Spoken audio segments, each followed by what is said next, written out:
بڑا پیارا شعر ہے علامہ اقبال کا، فرشتہ موت کا چھوتا ہے گو بدن تیرا، تیرے وجود کے مرکز سے دور رہتا ہے۔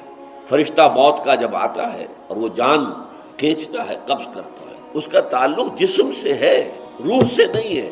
روح پر موت وارد نہیں ہوتی، روح صرف منتقل ہوتی۔ لفظ انتقال جسے ہم کہتے ہیں وہ روح کا معاملہ۔ جسم ہمارا اس زمین سے آیا تھا، کچھ عرصے رہا ہے یہاں اور پھر زمین میں چلا جائے گا، مٹی میں مل کر مٹی ہو جائے گا۔ منہا خلقناکم وفیہا نعیدکم ومنہا نخرجکم تارۃ اخری۔